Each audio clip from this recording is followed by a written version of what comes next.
up, YouTube? It's your boy True, and welcome back to 31 Days of Halloween Horror, day 24, and the category of this film is Giallo. So Giallo is basically a term of film, basically meaning, ooh, what is this? Every time I come up here and record, something is always distracting and bothering me, whether it's the highway or something in my eye or my nose ring. It's crazy. But Giallo films are basically the meaning of Italian murder mystery horror films. Giallo films pretty much has the usual brightly unique color palette of the films. It's usually always a murder mystery that involves the killer's point of view. You don't never see the killer to the final act of the film, and the killer is usually always wearing a pair of black gloves. So that was interesting. I kind of liked it. I really did. The aspect of Italian horror films having all kind of like the same content within each other but being different all the time was really unique and cool. So I learned about that.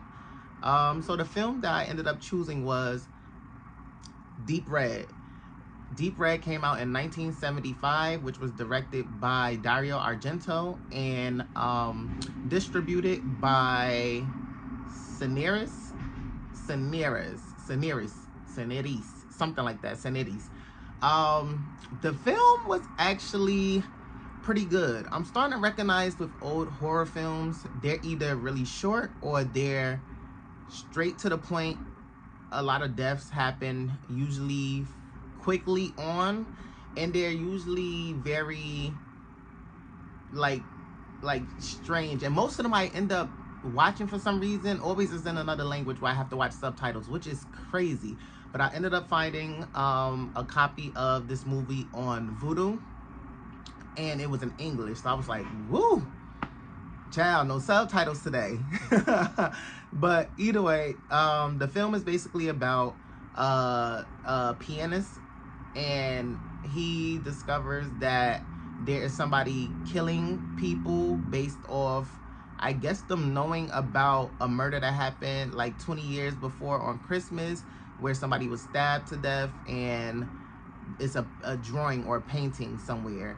And it was kind of confusing because I was like, okay, so this person, the killer, is just killing people just because. But the first death of a telepath, pretty much almost pointing out the killer. So with her death trying to point out the killer, when she died, pretty much led into everybody, you know, going on a murder spree. Led to the killer going on a murder spree, and the pianist trying to find them, working with like the author, the detective, the news reporter, and things like that, because they wanted to find out who this killer was and why did they do it and stuff like that. And y'all know I love me a good slasher film, and this film was pretty much that, a slasher film. Who done it? Why did they do it?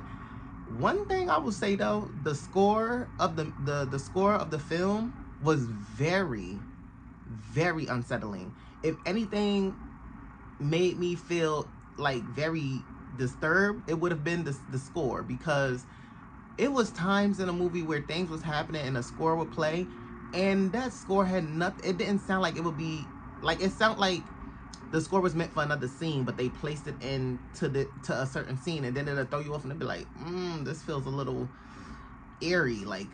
But I liked that. It gave me goosebumps, so it was definitely good with that.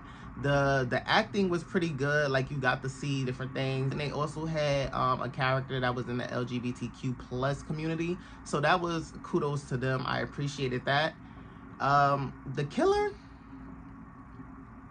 I didn't expect for the person that was the killer to be the killer at all. Like, the person I suspected wasn't even it, nowhere near it, but it alluded to it, which was crazy. But I had the right concept, because what I thought the killer was, it was like what I would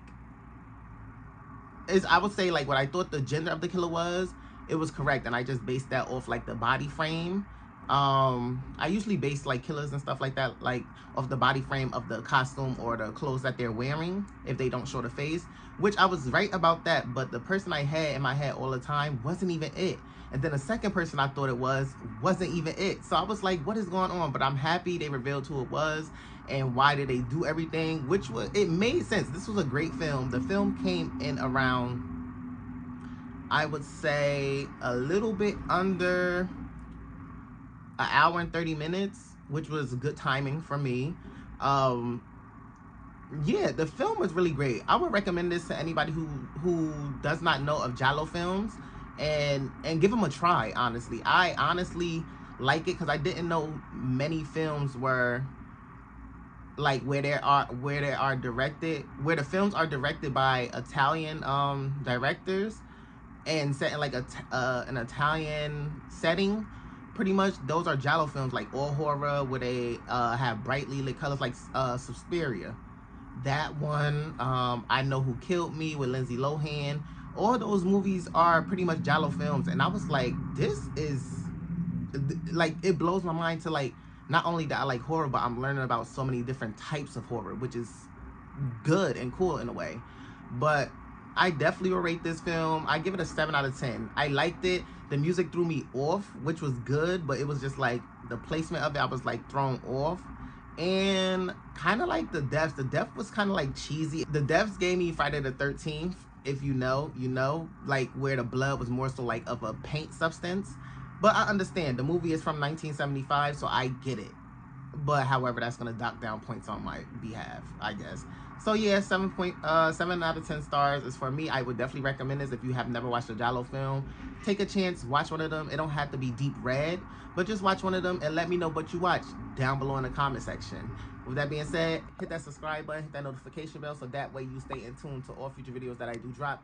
And smash that like button down below because it helps me out a ton and I highly appreciate when you guys do so. With that being said, I'll catch you guys for day 25 of 31 Days of Halloween Horror. Bye!